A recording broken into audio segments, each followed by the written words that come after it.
Mapagpalang umaga, CCM! Tayo po tayong lahat.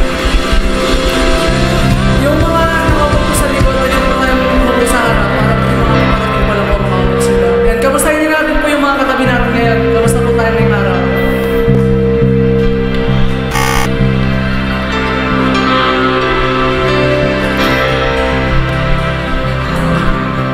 Ayan, amen! So, po tayo magsimula. Gusto lang sabihin yung verse na devotion kanina ni Brother Joshua sa Psalms 27 verse 1. The Lord is my light and my salvation. Whom shall I fear? The Lord is the stronghold of my life. Of whom shall I be afraid? So church, nandito po tayo ngayon lahat sa bahay sa bahay natin ni Lord. And alam ko na tayo lahat dito ay may mga plano na sa tingin natin hindi pa natutupad ngayon, or may mga takot tayo na hindi natin kinakaharap ngayon kasi yun nga, hindi natin alam kung paano natin siya harapin. Pero sabi nga ni Brother Joshua, Brother Justin kanina, sabi ni Brother Justin kanina, our faith is bigger than our problems and fears. And ayun yung pinapakita sa atin ni Lord. And etong kanta na to na awitin namin ngayon, hindi lang to para sa atin na nagsisilbing paalala, kung hindi ito isang gabay para tahakin natin yung buwan na paparating. So let's sing this church.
your every breath, we could ever.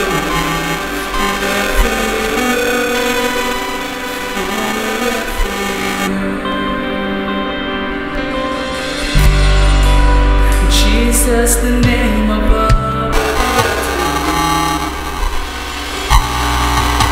Jesus, the only we could ever say. Worthy of every breath we could ever breathe. We'll live for you. Oh, we'll live for you.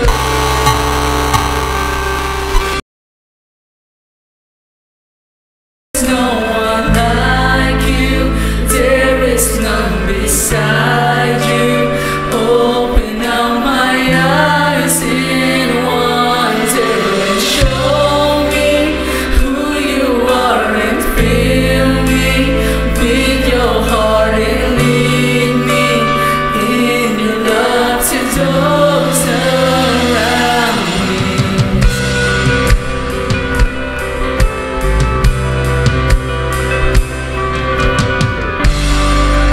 Jesus, the name above every other name.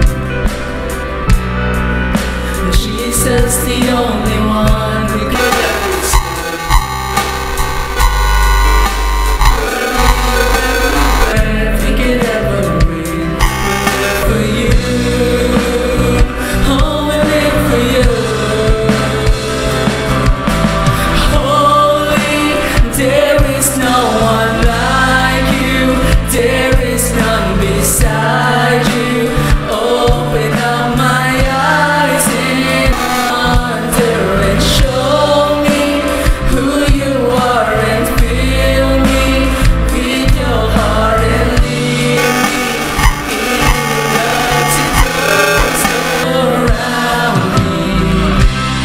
It's love, learning from you.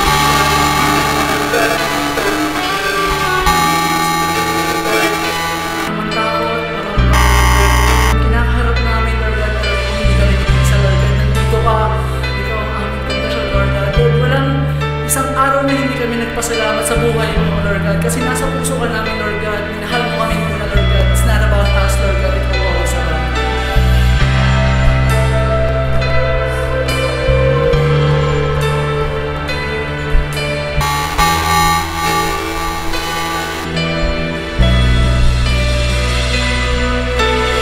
I will build my life upon your love. It is a purpose.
kung sila'y nanghihina ngayon, Lord, we speak blessing sa kanila.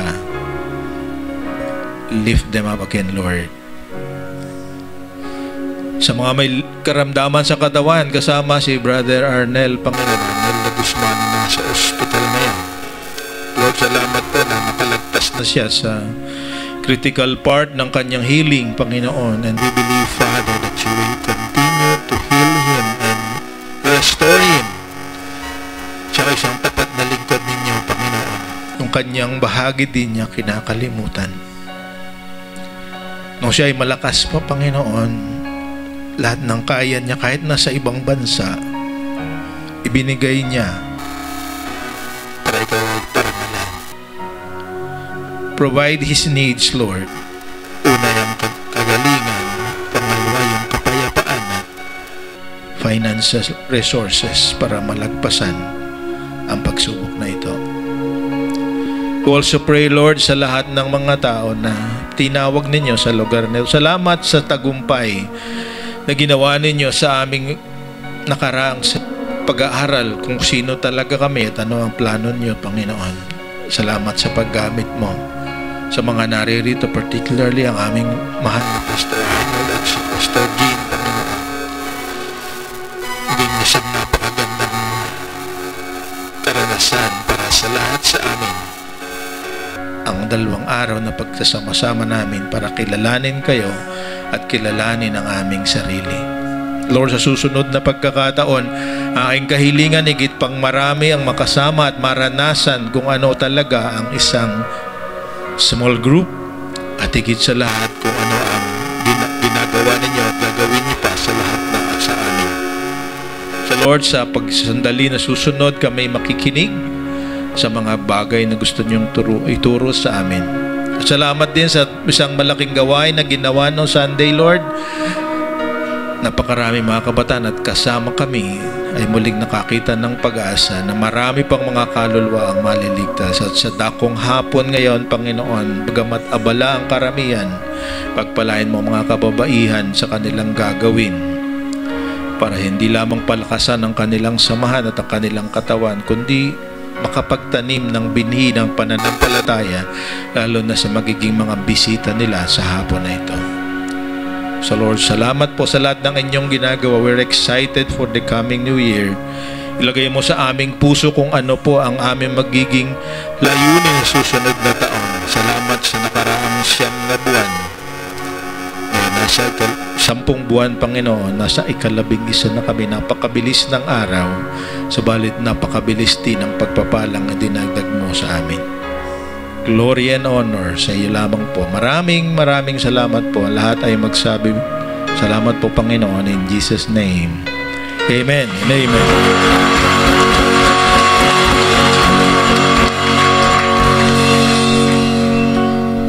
Pwede na po tayo maupo.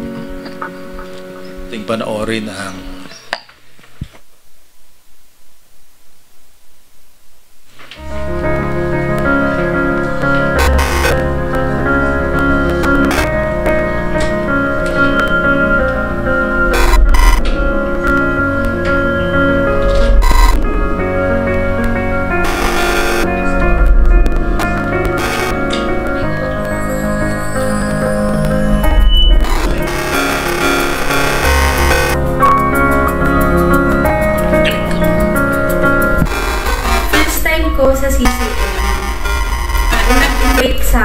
si Jethro. And then yun, sabi ko, why not itry ko? So, maganda ko, mas nakakakuha kasi maraming familiar faces dito. So, hindi ako nahirapan maging komportable. Pero, though nagsisimba na ako, may part pa rin sa akin. Doon ako sa face na dark face, parang dark face siya. Tumating ako sa point na naisip ko, parang sobrang makasalanan ko na.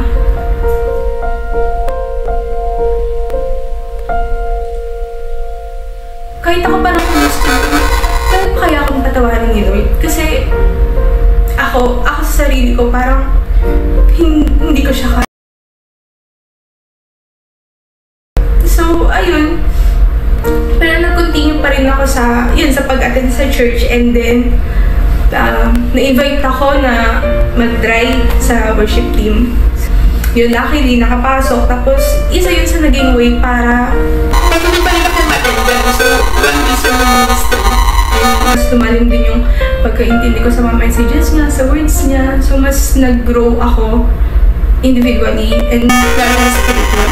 So, dito ko na-realize na yung grace ni Lord, yung love niya, enough na yun. Actually, more than enough na siya para ma-cleanse ka and ma-transform ka for His glory. So, dito ako sa harap niyo to tell my story. I am a living testimony na no matter how messy, how broken, how dirty you think you are before, hindi na siya mag-matter as long as in-accept mo si God sa life mo. And ayun, yung pagmamahal niya, yung grace niya, more than enough yun para ma-cleanse ka and to become a new person and better version of yourself.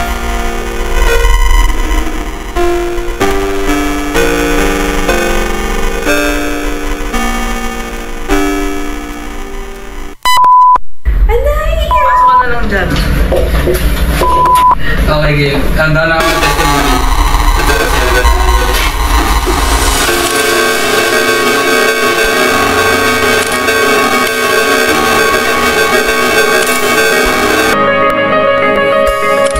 Okay na? Okay na? Okay. Yung simulan natin to sa mga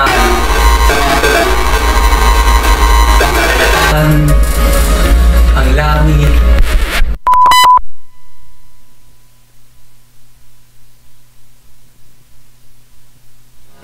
Sige. Start tayo sa kwento na ano ba yung nagpa-remind sa akin siguro ng purpose ko. Papasok ako ng college. So, inisip ko na magka-campus ministry ako kasi unfair ako nun. Sabi ko, kailangan talaga mag-win ng soul. So, ano nangyari? Yung plano ko na mag-campus ministry is nawala siya. Hindi ko din alam bakit eh. Tapos, Natapos na yung first year. Ayun, naging magaling ako. And guess what? Dalawang subject ata yun. So, sinummer class ko siya. So, during that summer class, parang unti-unting nare-realize ko na parang okay, hindi nga pala ito yung purpose ko. So, ano nangyari? Pagbalik ko ng second year, small group ako. na ako na siguro, tara small group tayo. Ano itong ginagawa dyan? Pero una ko talagang is may pagkain eh. So, para lang mapapunta sila. Ayun, natuwa naman sila sa small group. Naramdaman ko yung gusto nilang mag-belong, so your belongingness. It's always God reminding me na ito yung purpose mo, ito yung plano mo nung una nung pinasok ka dyan. Tapos ngayon, gusto mo maging magaling. So, hindi yun yung purpose na yun, and hindi dapat ako yung glorify dun sa dapat na ginagawa ko sa pagkakas. Ako si Pietro Diasis at ang nilalaman ng testimonyang ito ay kung paano pinaalala ng Diyos ang purpose ko sa kingdom niya.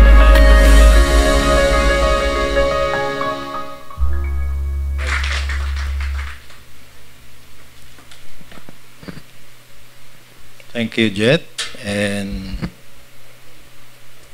Beverly. Hirap mo itong tumatanda. Number one weakness, remembering names. Ang magandang balita lang, hindi makakalimutan ng Lord ang pangalan mo. Amen? Sabihin mo sa katabi mo, ang pangalan mo ay nasa Book of Life. Diba? Kaya siguraduhin mo ang totoo at alam mo yung pangalan mo. Pero kanina, napakaganda yung pinaalala. Anuman ang pangalan mo, I am a child of God. Ako ay anak ng Diyos. Kahit ganito ang itsura, kahit ako'y pasalasala, ako pa rin ay anak ng Diyos. Dahil anak ka ng Diyos,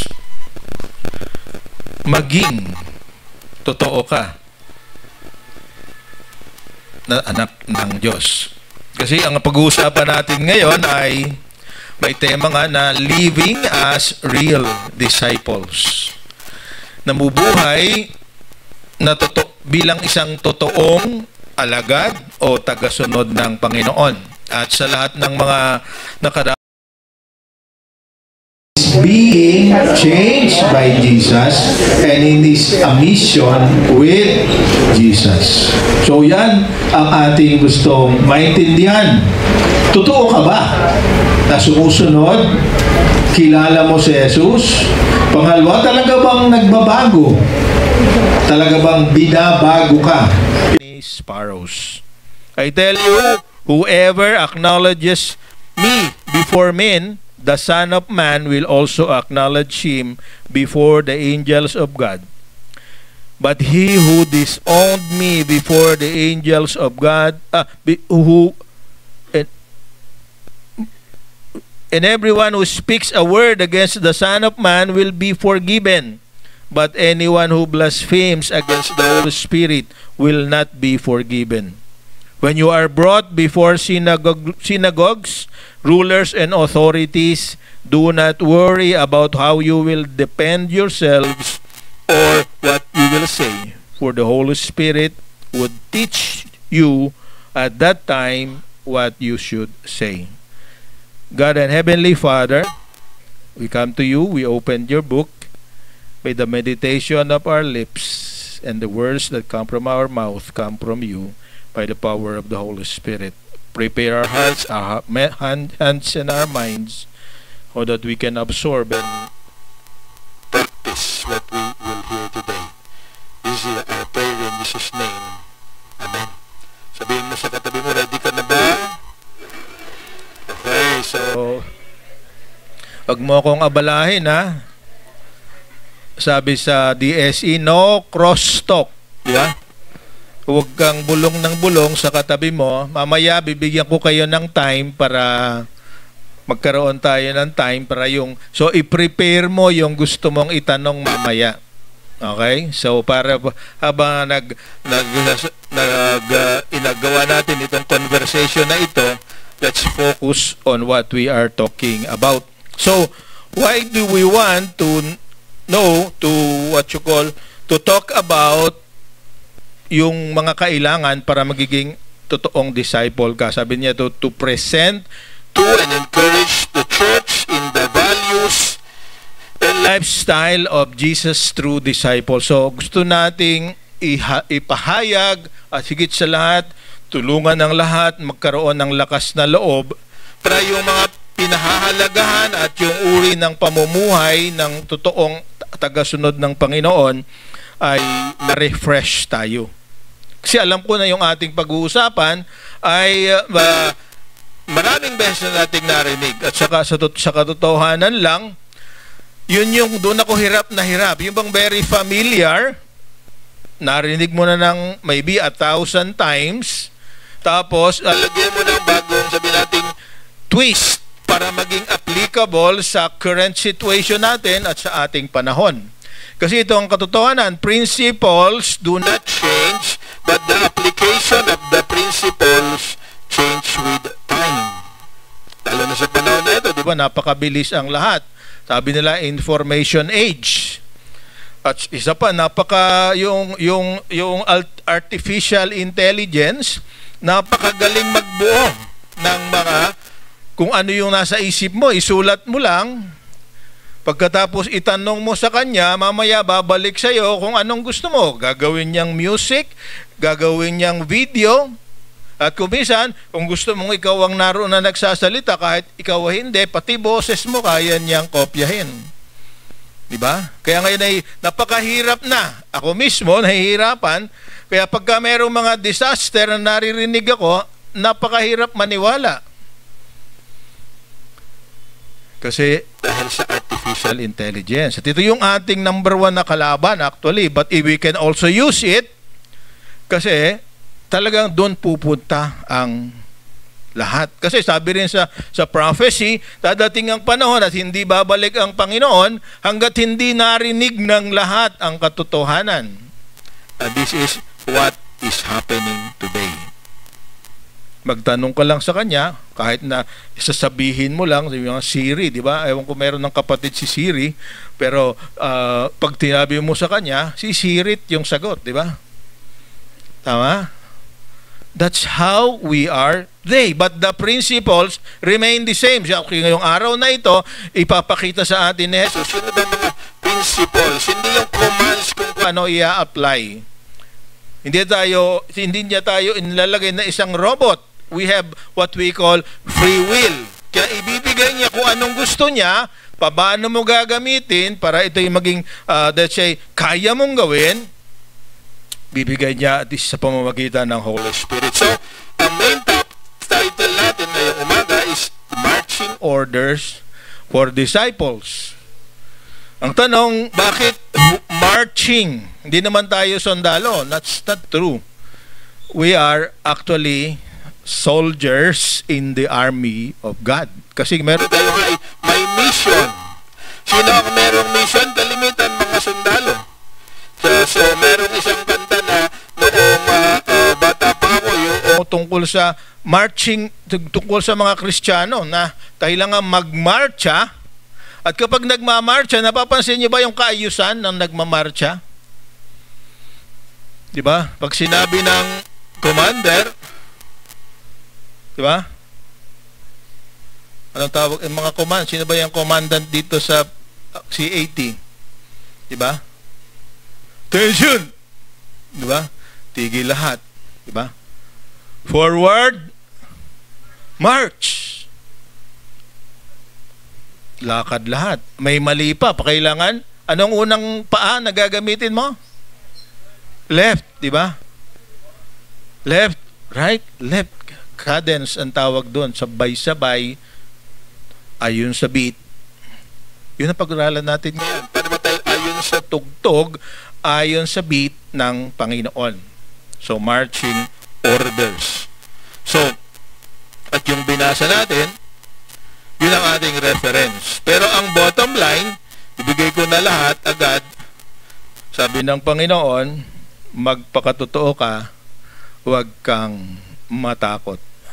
Diba? Magpakatotoo, huwag matakot. Yan ang summary noong 12 verses na ating pag-uusapan ngayon. Ang tanong natin sa ating sarili, totoo ba ako? Nihipo-hipo ko ang aking balat. Palagay ko, tao naman ako, di ba? Totoo. Diba? Pero ang kalimitan, ang mahirap na tanggapin ay yung reality tungkol sa ating sarili. Diba? Ayaw nating tanggapin, di ba? Lalo na pag may problema, di ba? Ang unang step sa problema, kung tayo nagkakaproblema, tinatawag nating denial. Ayaw nating tanggapin na yun ang nangyayari ay totoo. So, bakit natin ito pag-usapan? Kasi dito sa sitwasyon sa Luke chapter 12. Ito sa first verse natin. Sabi ng, meanwhile, when a crowd of many thousands had gathered so that they were trampling on one another, Jesus began to speak first to His disciples. So, anong sinasabi dito? Una, si Jesus ay nasa gitna ng isang mga taong nag-hostile. Yung tawag sa Tagalog ay nag-aaway-away dahil nag-uunahan sila paglapit kay Jesus. Dahil niniwala sila si Jesus ay may magagawa para sa kanila. Kaya normally, kapag meron na gano'n, di ba, kumisa nagiging mob, di ba? Siguro marami na kayong beses na nakasaksi nung tinatawag nating yung crowd na nawala sa control at nagkakaroon ng, tawag nito, yung riot. Hindi ko makalimutan yung nangyari sa ABS-CBN sa sa Pilipinas, yung sa Pasig, di ba? Noong sila ay merong parang programa, anong tawag? Ano? Wawawi. Diba? So, nagkaroon ng stampede. Dahil katulad nga nito, sila ay, ang kalaban nila, actually, yung naiisa. Kasi gusto ko, ako una.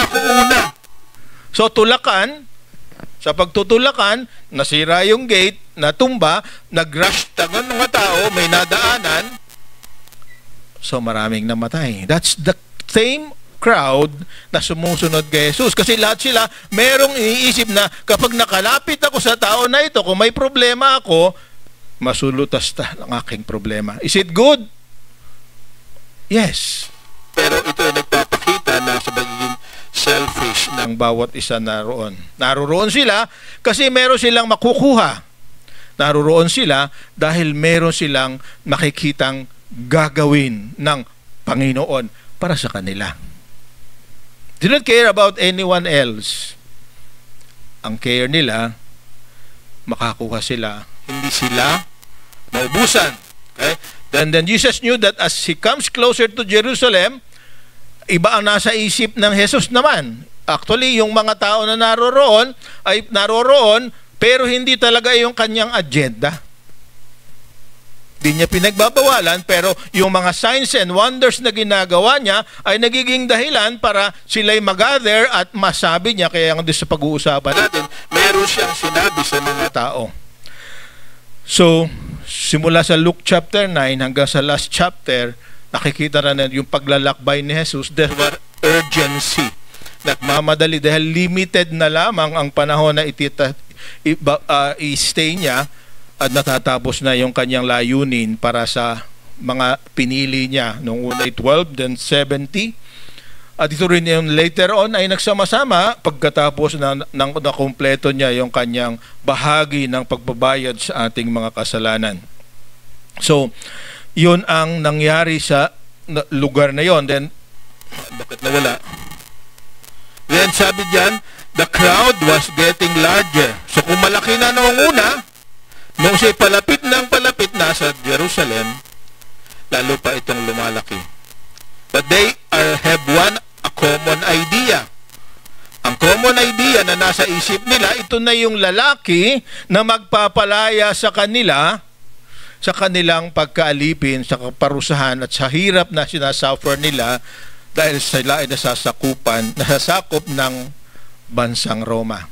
So yung mga naririto rin, kung tatawagin ni Jesus para gumamit ng armas para i-put down ang gobyerno, naroroon sila at ready kung sasabihin ni Jesus na yun ang kanilang gagawin. So there is a huge group of people, an army if possible, kaya nga marching orders, para sila ay makalaya. Objective, matapos ang kanilang kahirapan. But, kaya nga, yung ating pag-uusapan ngayon, ipapalawanag ni Jesus kung ano talaga ang kanyang layunin. Na nakakalungkot, hanggang sa last day niya, hindi nila naintindihan. Which also tells us, hindi tayo dapat mapagod kung meron tayong nililid sa Panginoon, kukunti man o marami, kasi talagang it's the work of the Holy Spirit that will really convict and change people. So, tingnan natin. So, yan ang kalagayan. Mga taong maaaring hindi nakikinig dahil meron silang, kasi pagka ikaw ay merong ibang agenda, katulad ngayon, yung iba sa inyo, parang lumilipad ang isip kasi merong gagawin mamaya. Di ba? Kaya iniisip niya, yung matba na ginawa ko, dala-dala ko ay tama na. Ha? Kalimutan niya muna natin ito. Ha? Ito muna tayo. Mamaya dadating din yan. Okay? So, kaya merong emphasis. He began to speak first to His disciples. Yung 12 disciples, hindi rin naman malinaw sa kanila. Pero dahil sila interesado rin na magkaroon ng pwesto, siyempre pagka interesado ka, all ears ka, di ba? Particularly si John at si James, di ba? Kaya lahat ng sasabihin ni John and James, ni Jesus sa kanila, pakinig na pakinig siya. Si Peter naman talagang mabilis, laging nauuna. So these are the kind of people, simula sa 12 hanggang sa crowd, yan ang kalagayan nila sa buong mga natitirang panahon. Di lamang sa Luke chapter 12. So, ngayon, isa-isahin natin. Ano ba yung sinabi ni Jesus? First, 12, 1 to 3, especially 2 to 3, sabi niya Jesus, pinag-iingat niya si Jesus ang mga tao na sumusunod sa kanya against the gradual, widespread, and steady spread of hypocrisy that corrupted the Pharisees. Hindi ko na ulitin yung lahat ng sinabi ni Pastor Lomer. Na-describe niya ng kumpleto yung yung mga habits ng mga Pharisees noong Sunday. They are recognized as religious leaders. They are experts in the law. They have defined what it means to follow the law. Maliwanag sa kanila yun, mga Pariseyo na yan.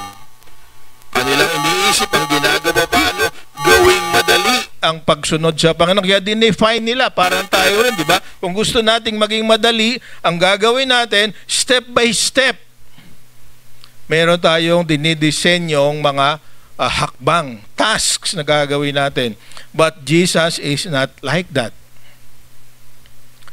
Kaya nga sabi niya, mag-ingat kayo sabi dito, the yeast of the Pharisees. Sa ibang translation ay the leaven. Ano ba yung yeast? Sino yung nagbe-bake dito? Di ba? Yung pampaalsa. Di ba? Konti na yung yeast, yung pandesal, yung cake ay expand. Okay? So, mag-ingat kayo sa yeast ng mga Pharisees. At sa maraming pamamaraan, yung yeast ay itinulat ni Jesus, yung maliit na binhi ng pagnanasa o ng ating simple human nature. Ang ating bawat isa sa atin, ang human nature natin, tayo ay mahilig sa kasalanan. Mahilig magtalusot. Diba? Pagka nabuking, ang galing umiwas. Create stories. Di ba? Mabuti pa yung mga bata, kalimitan, pagka nagkamali, pag nasanay na hindi basta paparusahan, they're open. Pero tayo, dahil sa hiya natin sa ating sarili, ayaw nating sabla sa mga Orientals. So sabi niya, number one that Orientals avoid is to lose face. Ano ba yung sabihin ng lose face? Mapahiya, maging sabi na sentro ng atensyon at higit sa lahat libakin ng iba. So sabi dito ng ating Panginoon, ang kanilang yeast is hypocrisy. So kung anong sa Tagalog, ang hypocrisy sabi ay pagmamataas o pagpapaimbabaw o kaya ay pagkukunwari. Diba? Yung mga bata, okay lang magkunwari. Diba? Kasi sila maglalaro, kunwari. Diba? Lalo na yung mga pinopromote ng mga games ng bata ngayon. Diba? Pretend. Okay, yung mga apo ko, kalimitan yun ang ginagawa. Let's pretend na tayo ay naririto. Let's pretend that we are soldiers. Let's pretend that I am your mother, your father. So, pagka sila yung nagpe-pretend, anong ginagawa nila? Yung kalimitang modelo na nakikita nila, ginagaya nila. Kaya lang, nakakalungkot nga, most of the games na nag-i-involve mga kabataan ngayon, it's always about getting over somebody. Talunin ang iba. It's the same thing. Anong goal ng mga Pharisees? Pabagsikan si Jesus dahil nagiging popular sila, si Jesus, at sila naman ay bumabawasan ng popularity. So sabi ni Jesus sa kanyang mga alagad, huwag nyo silang gayanin. Okay? Why? Kasi pag ginayan nyo sila, sabi niya ito, sabi niya, there is nothing concealed that will not be disclosed or hidden that will not be made known. What you have said in the dark will be heard in the daylight, and what you have whispered in the ear, in the inner rooms, will be proclaimed from the roofs. So, anong ibig sabihin? Sabi niya, walang mahililihim. Darating ang panahon, mahahayag. Why? Because there is judgment. So kahit na yung pinakamagandang ginagawa natin, at kahit sa panahon na ito, kung ang ginagawa mo ay meron kang ibang agenda, hindi yun lihim sa Diyos. Maaring lihim sa iba, sa mga nakatingin sa iyo, pero hindi maitatago. Kaya ito yung warning ni Jesus sa mga alagad. Kung sila ay nagpe-pretend, nagkukunwaring sumusunod sa Panginoon, dahil kasama lagi nila ang Panginoon, ang sabi ni Jesus, darating ang panahon, ma-expose. At the first exposure ng kondisyon at na hindi kaalaman ng mga alagad kung ano talaga ang misyon ni Jesus ay nangyari noong nakipin na siya, di ba? Di ba noong nakipin si Jesus, after na ipagkanulo ni Judas, di ba walang natira liban sa isa? Diba? Si Peter sumunod ng malayo, denied Jesus 3 times. Yung ilan na natitira? Yung 10, siyam pala. Dahil si John, base sa kasaysayan, ay nakita sa paanan ng krus. Okay? So sa isang banda,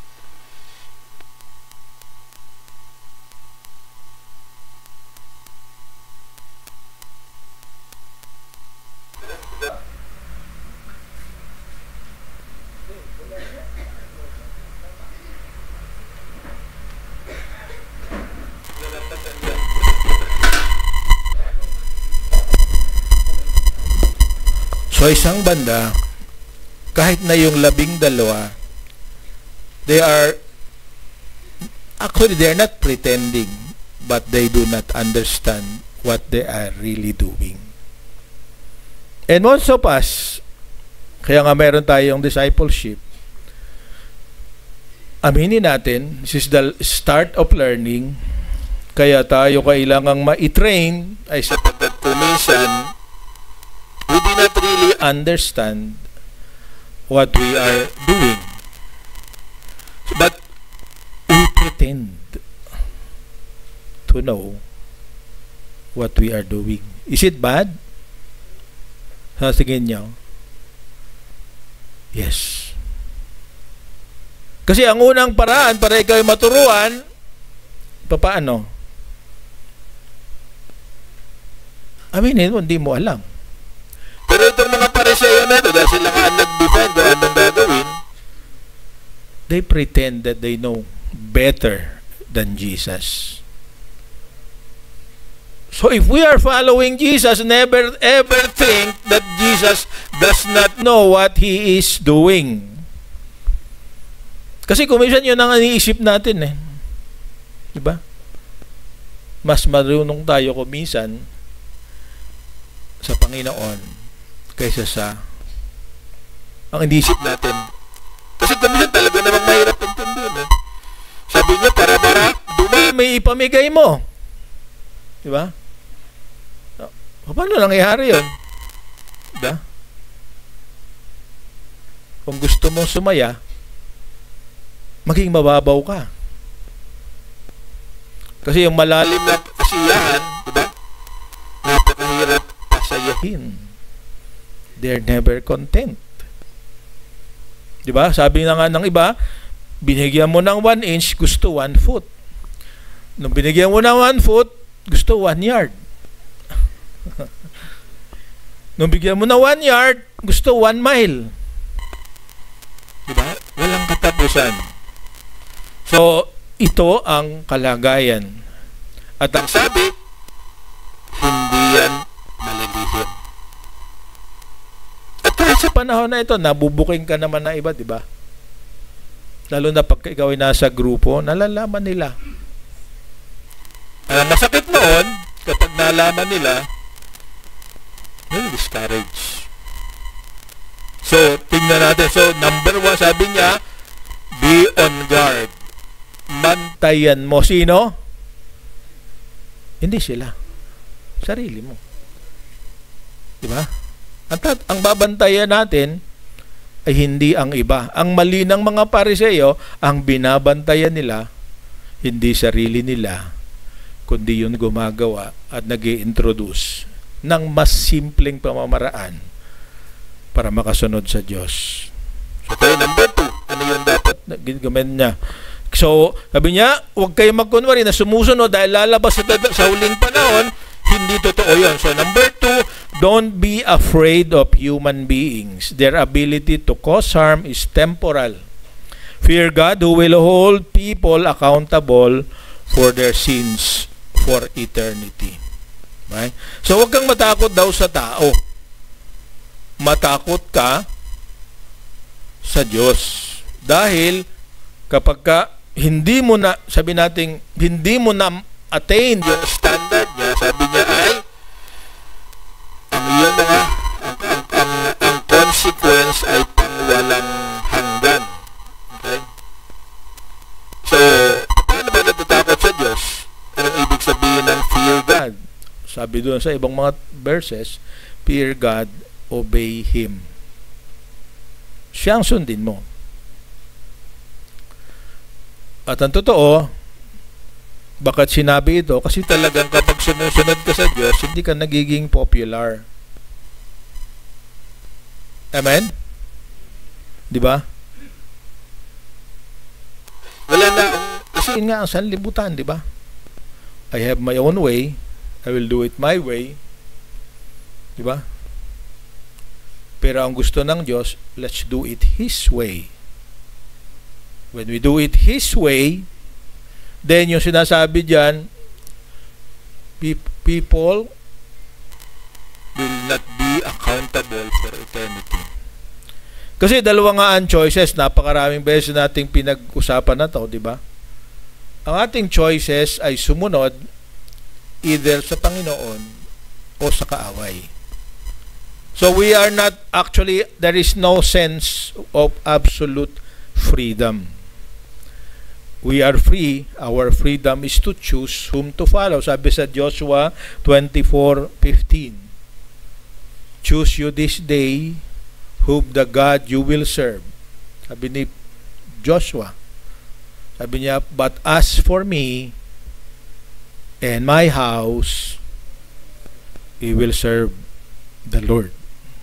Para sa akin at ang aking sambahayan, susundin ko ang Panginoon.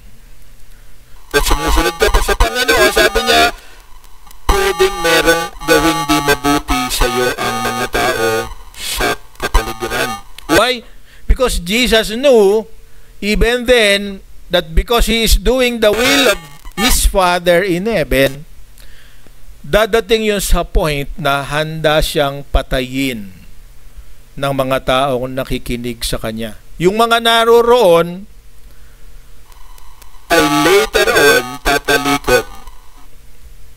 Sa latter part ng ating history, sabi nga, the same people, crowds of thousands, when He was being tried, sa halip na sabihin, Hosanna to the Son of David, Hosanna to the one who comes in the name of the Lord, nagbago ang lahat.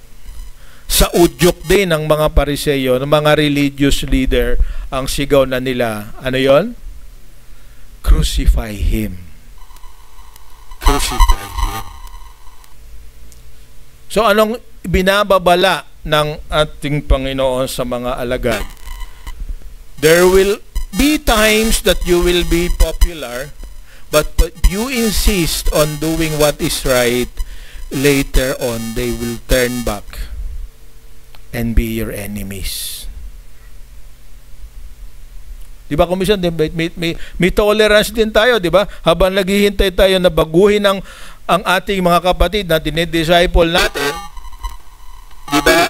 Kumisan, nagiging lenient tayo. Kasi sinabi ni, hindi pa tapos ang Holy Spirit sa Kanya. Kaya ayaw din natin ng disciple maker na wala ka ng panahon na magpahinga. Diba? Kaya nga itong ginagawa natin, we want to prioritize the relational discipleship. Kaya lang lahat ng mabuti kapag na-misuse, nagiging, sabi nga, anything that is good becomes a poison, a toxin when abused. Naniniwala ba kayo doon? Diba? Katulad din sa relasyon ng mag-asawa, naging masyadong tolerant, naging masyadong patient. So, nangyayari ko minsan sa halip na mabago, nawawala ng disiplina, pero dahil ang kinatatakutan, baka naman masaktan, baka naman hindi na matanggapin. Tama naman yon. But to what extent? Diba? Sabi ng mga apostles sa Acts chapter 4, nung sila'y nagngangaral, there will come a point when you have to decide, sabi ni John at ni Peter sa mga pumipigil sa kanya, we would rather obey God than men. Why? Because God, sabi diyan sa ating verse, has authority and has power to throw you into hell. Sabi verse 5. Fear him who after killing of the body has power to throw you into hell. Yes, I tell you, fear him. Dahil siya ay hindi naman siya nananakot. Ang totoo, sabi napakaganda yung sabi nating pangbalanse na sinabi ni Jesus. Sabi dito, yes, sabi niya, are you not 5 sparrows sold for 2 pennies? Yung mga maya o ibon. Sabi niya, napakaliit ng halaga nito. 2 kusing, di ba? 2 pennies. Pero sabi niya ng ating Panginoon sa mga alagad, huwag kayong matakot dahil hindi kayo pababayaan dahil you are more worthy to Him than the birds of the air. Diba? At ang sabi nga ay, sabi sa verse 7, the very hairs of your head are all numbered. Kaya hindi yan nalalagas na hindi na monitor ni Lord. Okay? Lalo na kung wala nang mabibilang, hindi wala nang malalagas. Diba? Nakakaingit ko minsan yun. O yun, nagtanggal ng sombrero. Diba? Wala na siyang problema, wala na lalagas dahil wala lang natira. Pero noong bago na ubos yan, alam ni Jesus, 3 na. Meron nga ako nabasa na isang kwento, may cancer. Tapos, hindi siya nawawala ng pag-asa. So, first month ng kanyang cancer, marami-rami pa yung kanyang buhok. But every day, sabi niya, praise the Lord. Okay? Naging 5 na yung kanyang buhok. Sabi niya, praise the Lord. Meron pang 5. Nung nag-iisa na, sabi niya, praise the Lord.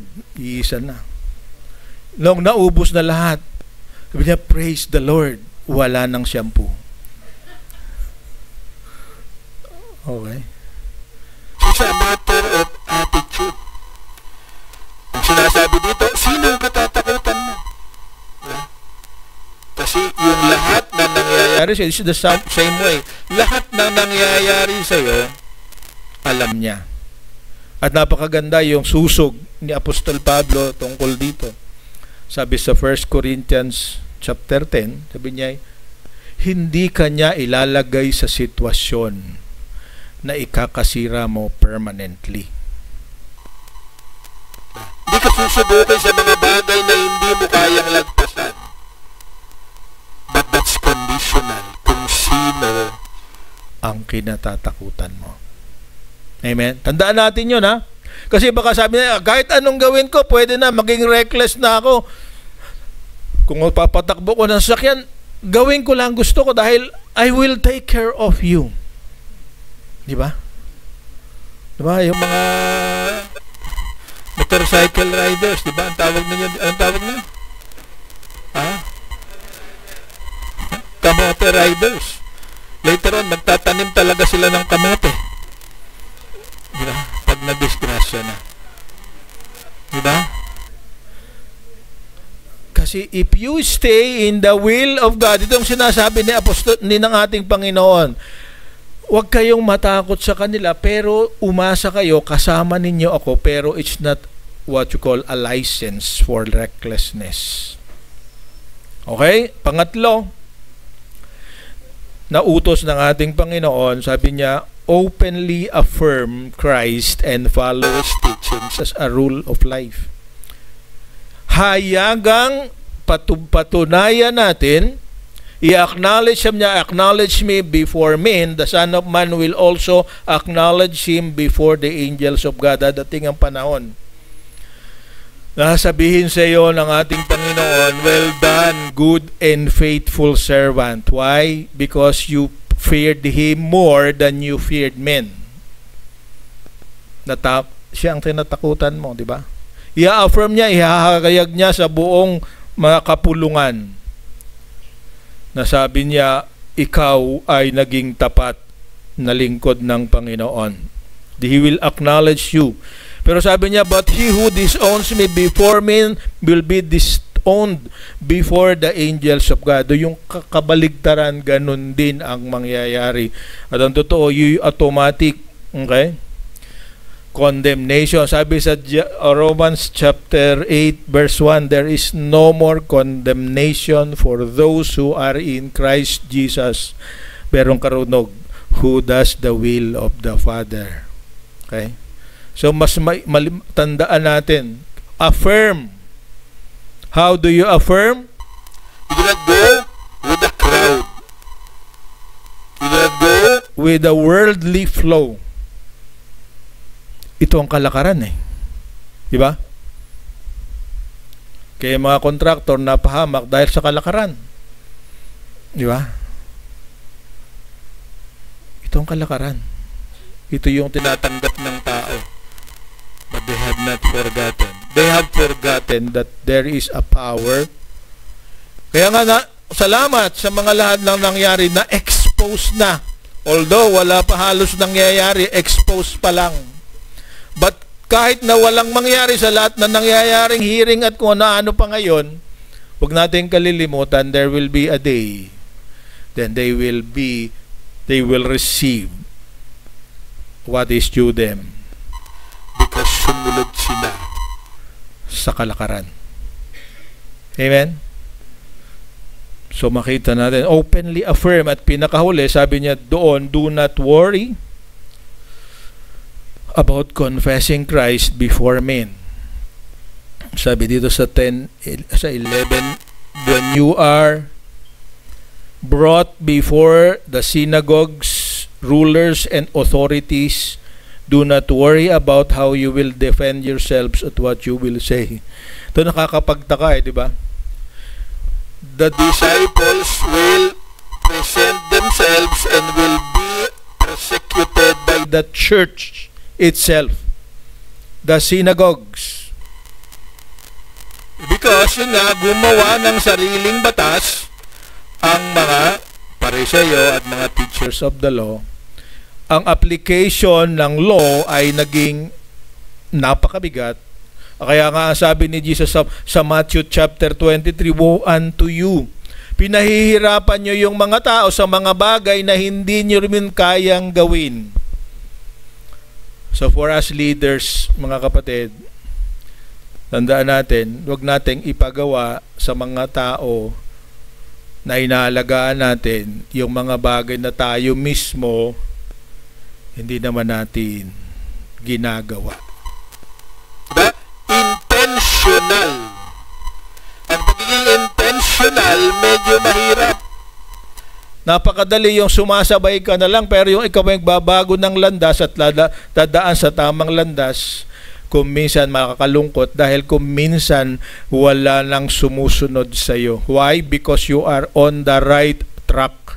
Kaya nga sabi rin ni Jesus, malawak ang daan para sa kapahamakan, pero makitid ang daan sa kaligtasan, sa tamang daan. Diba? So do not worry. Sabi dito about confessing Christ before men. The Holy Spirit will guide and protect. Kaya lang ito nga isang bagay dito, medyo naabuso rin ito. Di na lang ako magbabasa, hindi na ako mag-aaral kasi sasabihin naman ng Holy Spirit. Sasabihin ko. That's not what it is being said here. But because ang Holy Spirit, kung talagang nasa iyo, you will actually be led to seek the Word and to have conversations with God. Ano ba yung conversations with God? Prayer. Paano mo malalaman ang sagot sa iyong prayer? Ang answer, naririto. Kaya pag ikaw hingi lang ng hingi, at hindi mo hinahintay ang sagot ng Panginoon, di mo tinitignan dito ang sagot ng Panginoon, di mo maririnig ang sagot niya. Kaya pagka hindi mo narinig ang sagot niya, nagtatampo ka, ayaw ko na, lalat, pray ako ng pray, wala naman nangyayari sa buhay ko. Diba? Meron nangyayari. Diba? Na tayong nag-iisip na walang nangyayari because it is according to His time and way. So kaya nga sabi, seek first His kingdom and His righteousness, and all these things shall be added to you. So, in summary, para maiksi lang, tandaan natin ito, beware hypocrisy, fear God, confess Christ. Hindi sarili mo, papahayag mo, di ba? Good testimonies are good. Pero ang testimony dapat ay for the glory of God. Not to brag, not to tell about what you have accomplished, but what God has accomplished in your life. Ba? Kaya nga kung minsan, gusto natin ang testimony na lang natin ay doon sa small groups. Kasi pagka yung testimony ay dito sa karamihan, kung minsan ito ay nagiging dahilan pa ng discouragement ng iba. Lalo na pagka yung nagte-testimony, sila lang ng sila. Bakit sila na lang yata ang pinagpapala ng Diyos? Di ba? So, ang encouragement na testimony should be done in small groups. So kapag tatapos, makibasa nga natin yan. 1, 2, 3, go.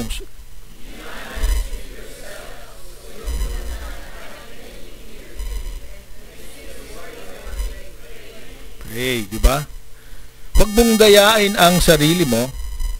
Kasi pag totoo ka sa sarili mo, wala kang dapat ikatakot. Kasi ang una-una, kung ikaw ay na kay Kristo, ang totoo ay ikaw ay hindi na nabubuhay sa inyong sarili. Sabi sa Galatians 2:20, di ba? It is not I, but Christ who lives in me.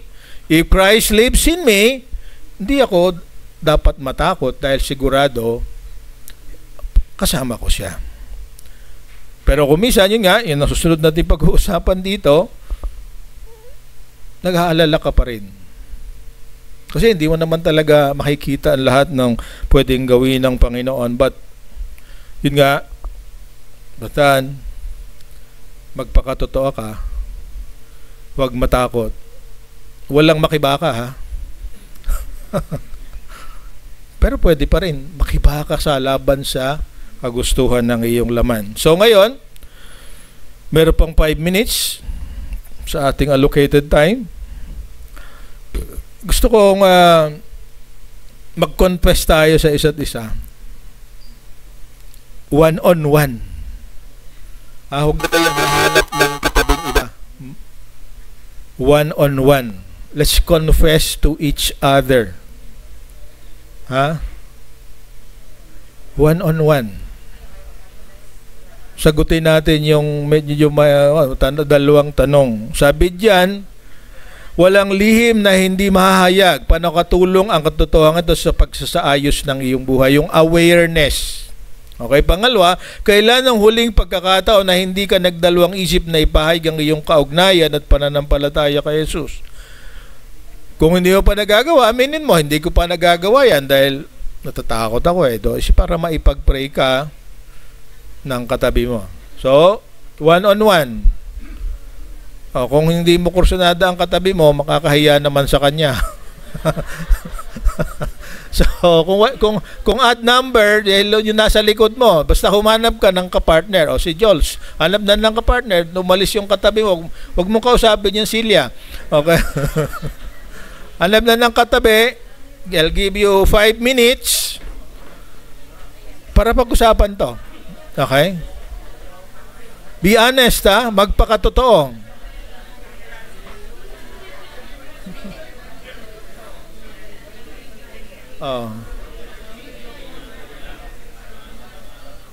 One-on-one. Hindi one-on-one yan, 4-5 yan.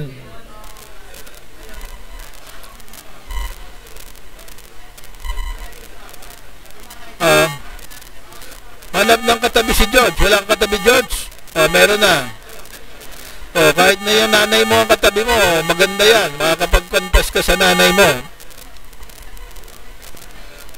Okay? Sige, isama mo yung isa dyan.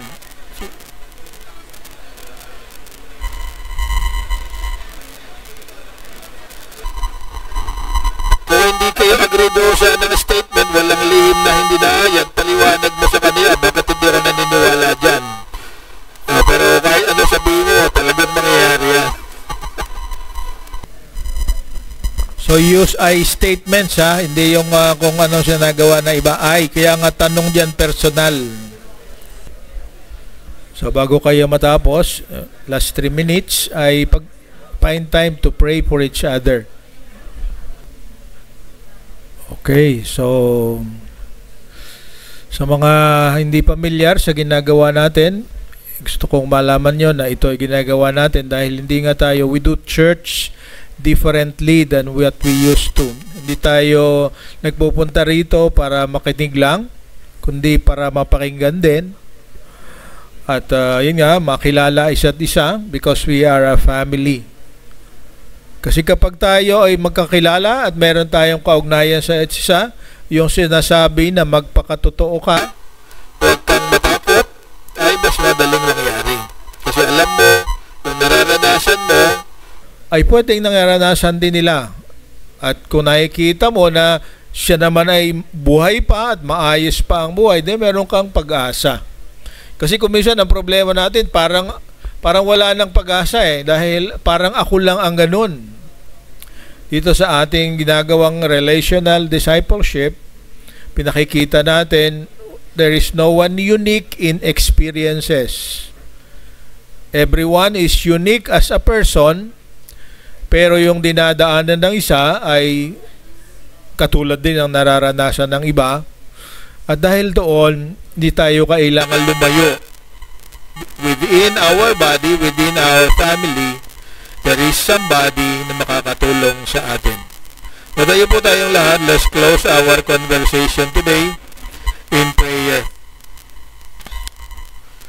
Tayo nagpasalamat dahil naniniwala ako yung interaction ninyo sa isa't isa, na-release mo yung questions na daman mo at ipagpe-pray ka ng tao na yon at ng buong mga naririto para yung mga tanong na mahirap sagutin, makasumpong tayo ng kasagutan. Salamat, Panginoon. Ama naming nasa langit, na natagpuan ng iglesia na ito ang tunay na pamamaraan na katulad ng ginawa mo sa mga alagad. Nagsasalita ka sa maraming mga tao, pinapahayag mo yung mga prinsipyo, patakaran ng pamumuhay. Subalit kapag ikaw ay kasama na ng iyong mga alagad, yung mga tanong nila at yung mga hindi nila naiintindihan ay naikaklarify mo sa kanila. Kami rin, Panginoon, mapalad kami na mayroon mga tao na bigyan mo ng malasakit para sa amin na naririto sa bahay-sambahan na ito, na handang palakasin kami at kung kami naguguluhan ay tulungan kami mag-isip upang yung kaguluhan namin ay mabawasan at yung pasanin namin na aming dinadala ay merong kasama na maaari naggumagawa ng bagay para matulungan kami o kaya nananalangin para sa amin at kasama namin. Salamat, Panginoon, na binigyan mo kami ng mga tao para matutunan din ang bagay na ito. Kami ngayon ay isang sambahayan, isang household ng pananampalataya na pinipilit naming naging natutunan na mahalin ang isa't isa, tulungan ang isa't isa. And Lord, nawa ay bigyan mo ng karunungan ang inyong mga anak, lalo na ang bawat isa na naririto, to contribute to the welfare and to the hope and encouragement ng iba. Lahat ang mga naririto ay mayroong mga pasimula sa kanilang buhay. Maaaring nagsikap at maaaring minatutunan sa pagsisikap, naway makaroon kami ng pagkakataon ng pamamaraan na itinuro mo sa amin kung man ang kalagayan namin ay maiangat namin ang pag-asa ng iba, Panginoon. Lord, we want to live like true disciples, totoong tagasunod mo, Panginoon. Kaya aking hinihiling sa pamamagitan ng yung anak na si Jesus at sa kapangyarihan ng Espiritu Santo, touch all of us, Lord. Alisin mo yung hiya namin sa isa't isa. Naway maging open kami, transparent, vulnerable, para kami ay maging handa na para matulungan at makatulong sa iba. You created us as a family, iba-iba ang bahagi, iba-iba ang kakayanan. Pero hindi ka nagkamali, Panginoon, na dinala mo kami sa lugar na ito. Isang simbahan, isang iglesia na ang layunin kung saan man kami makarating, we will make disciples who make disciples. Salamat po sa opportunity, sa pribilehiyo ng iyong pagtawag. Bless us, Lord, and bless us indeed. In Jesus' name we pray. Amen. Talaan kayo ng Panginoon.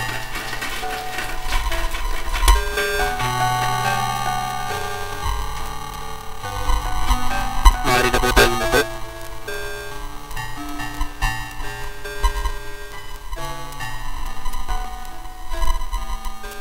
Mga servers can be set up and blessed.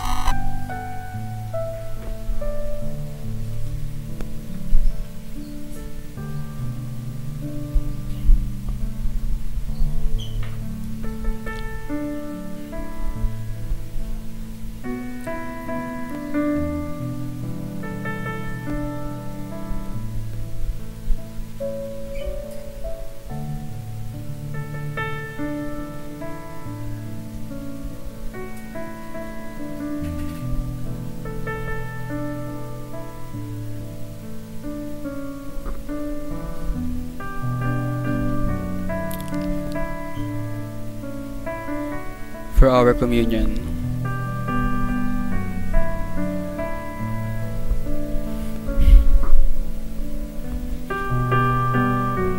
Walang lihim na hindi nahayag. At maaari na sa estado natin ngayon o sa kalagayan natin ngayon,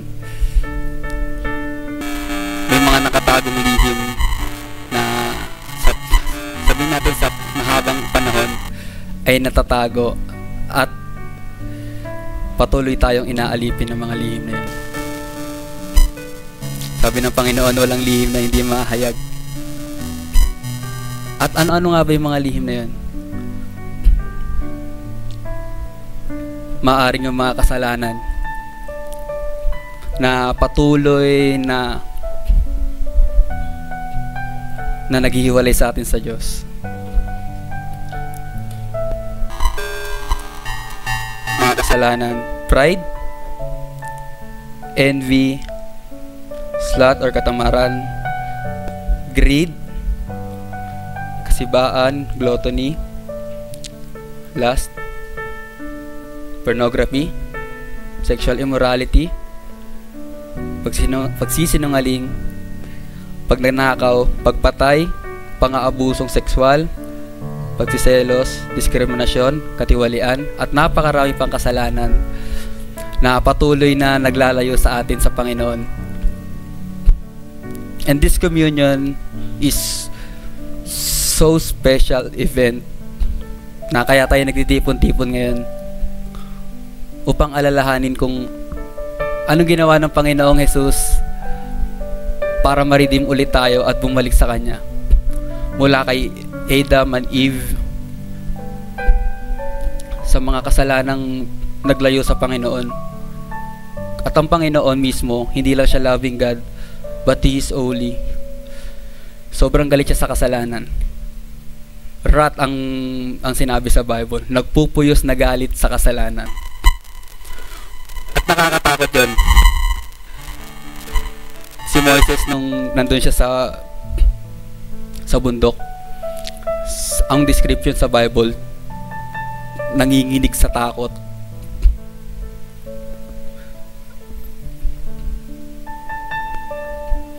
But Jesus, God, is a loving God. Niredeem niya tayo. Sabi sa 1 Corinthians chapter 11, verse 23 to 27, Ito ang tinuturo na ibinigay sa akin ng Panginoon. Paul talking, mensahe ito dun sa mga taga-Korinto. Ito ang turo na ibinigay sa akin ng Panginoon. At itinuturo ko naman sa inyo. Noong gabi, traidorin ng Panginoong Jesus, kumuha siya ng tinapay. At pagkatapos niyang magpasalamat sa Diyos, hinati-hati niya ito at sinabi, ito ang aking katawan na inahahandog para sa inyo. Gawin niyo ito bilang pag-alaala sa akin. Pagkatapos nilang kumain, ganun din ang ginawa niya sa inumin. Kinuha niya ito at sinabi, ang inuming ito, bagong kasunduan na pinagtibay ng aking dugo. Tuwing inumin niyo ito, gawin niyong bilang pag-alala sa akin. Sapagkat tuwing kakain kayo ng tinapay na ito at iinumin ng inuming ito, ipinapahayag nyo ang kamatayan ng Panginoong hanggang sa kanyang pagbabalik.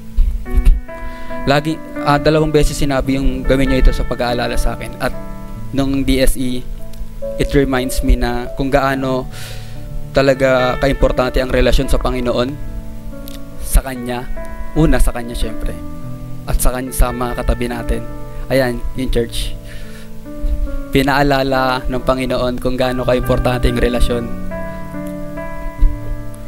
At ito yung pag-aalala. Ayan, di ko makakalimutan yung paghahalin tulad ng isang facilitator sa amin na kapag yung tao nalulunod, hindi niya kailangan ng taong na kailangan turuan siyang lumangoy. Kailangan ng taong nalulunod yung tatalon din para salbahin siya. At si Jesus ganun ginawa.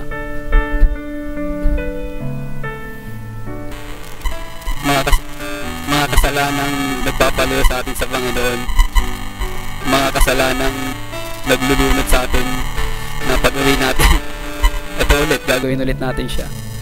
Pero Jesus was so merciful God. Tumalon siya doon, tinalon ka niya at nabasa siya doon sa tubig, pero nakataas ang kanyang ulo. Sinasabi na, dito ka anak, idiligtas kita. At itong mga pagpapaalala nito kung gaano kahalaga yung relasyon mo, individual sa Diyos at sa mga tao. Maaring ngayon, may mga kasalanang nakatago. Let God mo sa liwanag yung mga kasalanan at i-repent mo. Hindi ko alam kung ano yun. But I truly believe that Holy Spirit convicts you. And while we're doing this communion, church, let's remember how God, how Jesus reveals Himself to us.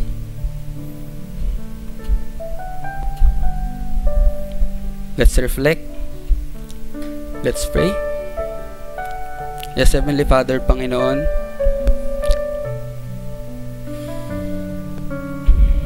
maraming salamat sa grasya mo. Maraming salamat sa cross. Maraming salamat sa pagmamahal mo na ibinigay sa amin. Ito kami ngayon nagtitipon-tipon para alalahanin yung kabutihan mo na ginawa sa cross. Lord, kami ay makasalanan. At wala kaming may harap sa iyo kundi ang kasalanan ito na nagpapalayo sa atin. Lord, sobrang halaga ng relasyon namin sa iyo at ang relasyon namin sa aming mga katabi, Panginoon. Ngayon, nananalangin kami na alalahanin ang kabutihan mo at gagawin namin ito.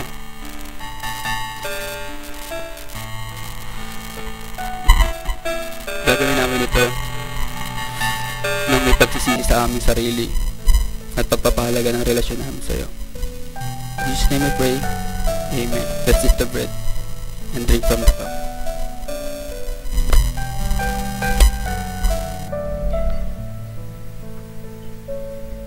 Yung kayamanan na meron tayo dito at kayamanan natin na meron tayo sa langit.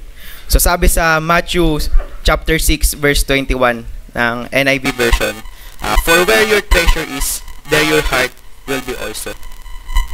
Okay. So sabi doon, kung nasan yung treasure natin, nandun din yung puso natin. So isang factor kung bakit nawawala o naliligaw yung puso o relasyon natin sa Panginoon is yung dahil sa pagiging greedy natin or lubos na kagustuhan ng laman. So yung pagiging pagiging pagiging sakim yun. Sorry po. Salamat, Pastor. Sa pagiging sakim, doon isang reason na bakit nawawala yung relasyon natin. So, dahil doon, nawawala yung faith na meron tayo sa Kanya na mag-rely tayo sa kung ano yung kakayanan or tulong na kayang ibigay sa atin ng Panginoon. So, yung blessing na dapat is siya ang magpo-provide is inaangkin natin or ginagawa natin lagi ng paraan. So, nakakalimutan natin na may Diyos pala na kayang tumulong sa akin ng higit pa sa kaalaman ko na kaya niyang ibigay sa akin. At dahil doon, sa sobrang syempre, is pangalawa din is yung sobrang pag-aalala natin ng para sa bukas. So, yung para sa bukas is pinupunan natin agad ng para sa ngayon. So, kinukuha natin yung para sa ngayon, kinukuha natin yung para sa bukas hanggang sa dumodoble na yung meron tayo ngayon. So hindi na tayo problema sa para sa bukas. But Jesus said, hayaan natin na mag-worry yung bukas para sa bukas. So sabi nga,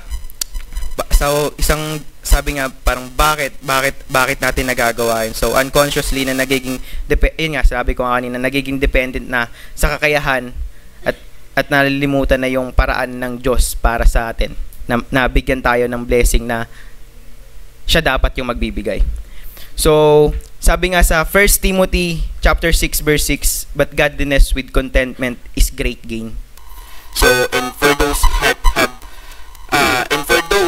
na nandito ngayon na merong heart na gustong magbigay pero walang maibigay, don't worry. Huwag tayong mag-alala. Dahil alam ng Diyos yung puso na meron tayo at na makapagbigay. Okay? So, hawakan po natin yung envelopes natin and let us pray po. So, yun, yes, Heavenly Father, Lord, maraming salamat, Lord, sa araw na to, Lord, na pinagkaloob mo sa amin. And also, Lord, yung heart namin, Lord God, na magbigay sa'yo. We know, Lord God, na ikaw yung dapat na maging sentro namin sa lahat ng pagkakataon. And Lord, we pray, Lord God, na i-fix yung eyes namin, Lord God, sa'yo.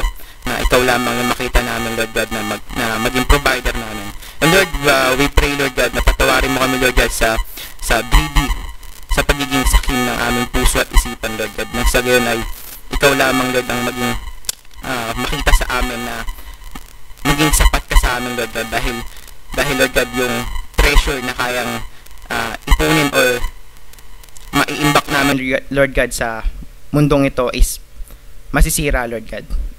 Dahil ang tunay na treasure, Lord God, is yung bahay na gagawin namin, Lord God, sa heaven, Lord, na makasama ka. Dahil eternally ito, Lord God. Hindi ito pansamantala. So, Lord God, we pray, Lord God, na ikaw yung maging sentro ng aming puso and mag-depend kami, Lord God, sa kaya mong ibigay sa amin. So, yun lamang po, Lord. In Jesus' name, amen. So, CCM, it's offering time.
natin sa vid, no, kung gaano kasaya and gaano karami yung umattend ng October Praise. So, based dun sa na-collecta naming data, 130. Around 130 umattend. So, sobrang dami talaga. Praise the Lord. Kasi ang daming umattend and sobrang saya nun. And bukod sa Youth Goals and sa CCM, we're also with Yeshua Family Communities, CCMB, and mga in-invite ng Youth Goals. Kaya yon, sobrang dami rin talaga nung umattend. So, isa din sa highlight ko is yung setup kung paano. Kasi pabilog siya, bago, pero sobrang saya. Parang ramdam mo talaga na lahat kayo talagang pantay na nag-worship lang.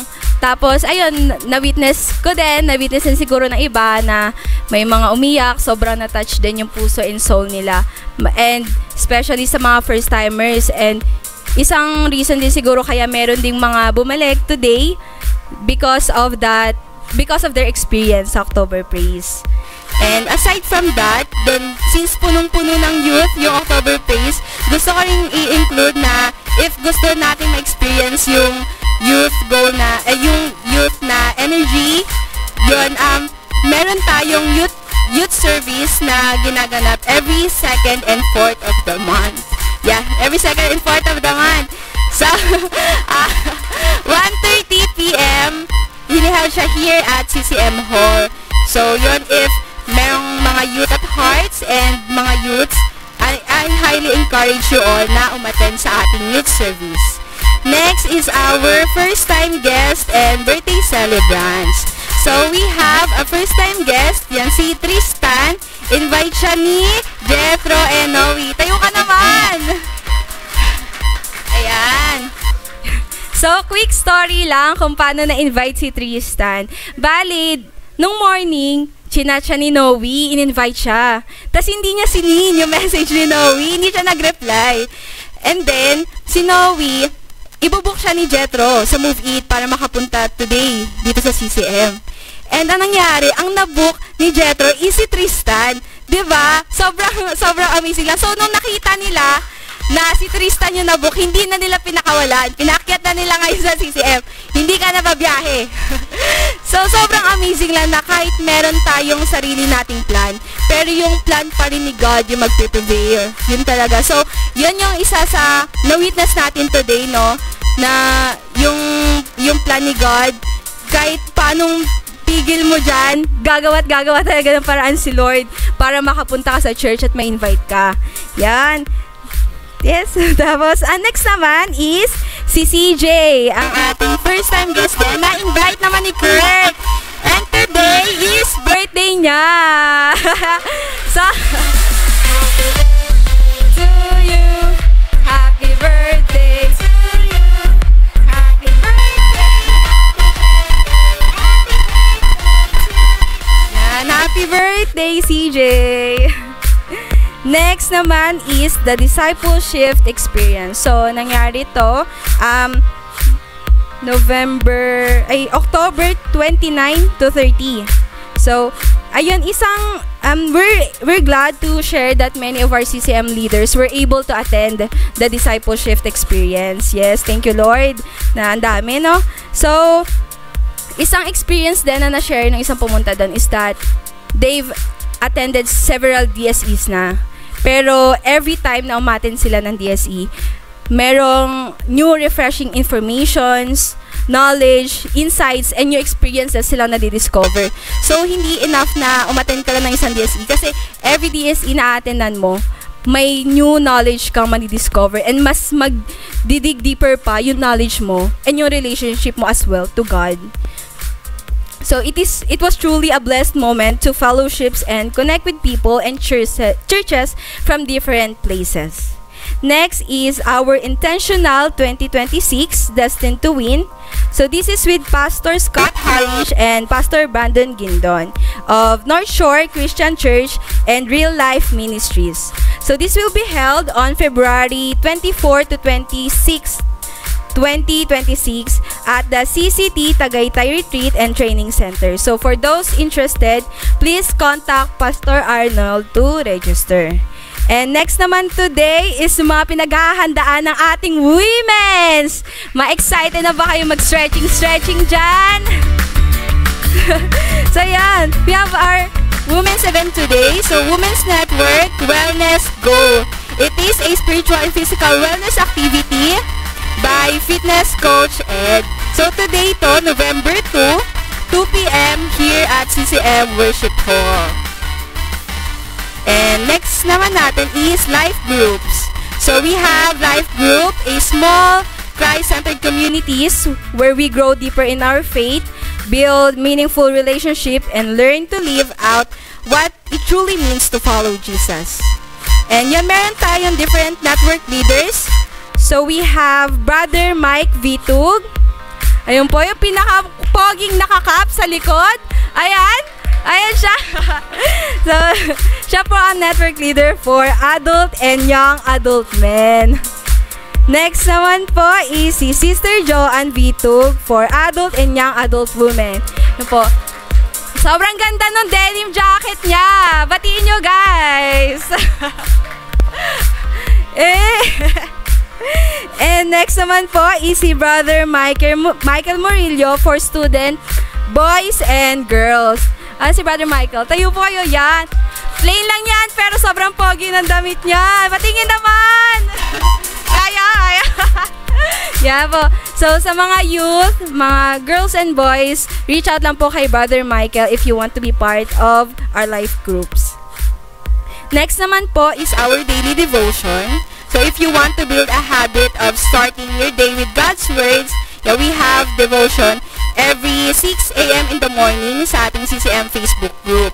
So, it was held by our pastors, elders, and even some soon-to-be preachers. So, short lang naman siya, pero it has an impact na gagamitin natin yung devotion to start our day. So, mas refreshing siya sa atin.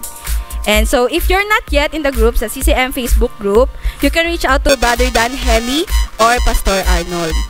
Next is our D group or discipleship group. So we also have our discipleship groups every Thursday, 7:30 p.m. via Zoom. So it's a space where we can grow our understanding of God's words and be personally mentored by our pastors. So Zoom details are on the poster, so make sure to join. So, nabigyan na rin na emphasis to before ni Pastor June. So, need talaga natin na mag-allot ng time para maka-attend din talaga. So, ayan naman yung information, pwede nyo i-scan yung code para, yung scan para maka-attend kayo or makapasok kayo sa Zoom Meet. And last is follow us on our social media. So, stay connected with CCM all week long. So, hindi lang tayo every Sunday, meron din tayo mga pinopost, no, every day. So, in our weekdays, meron din mga informations na nilalabas sa CCM. So, dito siya makikita first sa website, christchurchinmakati.org. Sa Facebook, facebook.com/ccmakati. For our YouTube, youtube.com/christchurchinmakati. And for our Instagram, @cc_Makati. So, we post worship services, sermons, daily devotions, and updates, so you won't miss a thing. So, that's it for our announcement. May we keep walking in faith, deepening our fellowship, and lifting our worship to the Lord. Thank you po!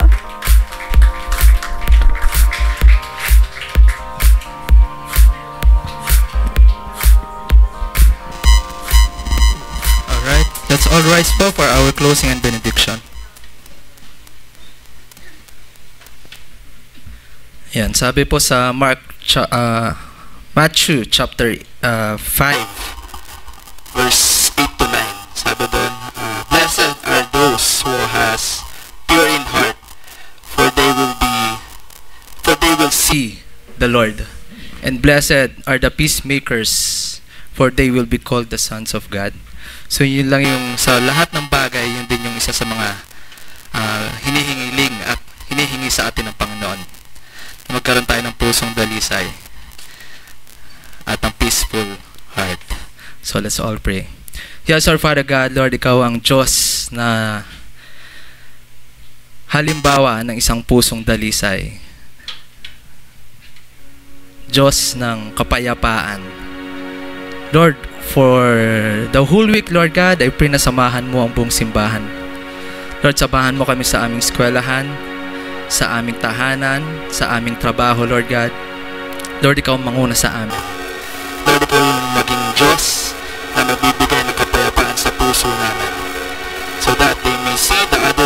Lord God, kung gaano kadalisan, gaano kapayapa ang puso namin, Lord God, despite of all the things that is happening, Lord God, around us. Lord, continue to choose us always to be a reflection of who you are. Lord, lagi mo paalala kung sino kami sa iyo, Lord God. Lord, samahan mo kami sa buong linggo. May you bless this church, Lord God. Bless our pastors. Bless our leaders, Lord God. Bless all the members, Lord God, ng iyong simbahan. In Jesus' name we pray. Amen and amen.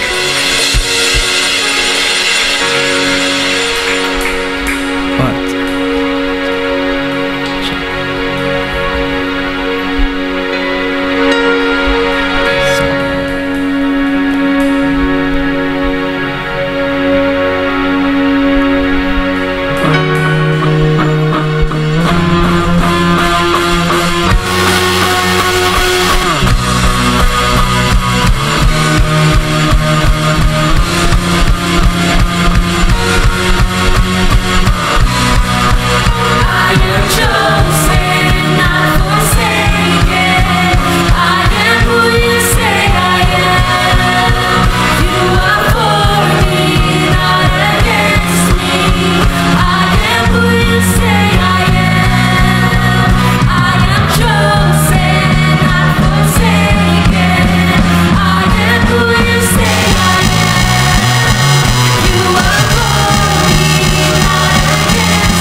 See you again next week, church.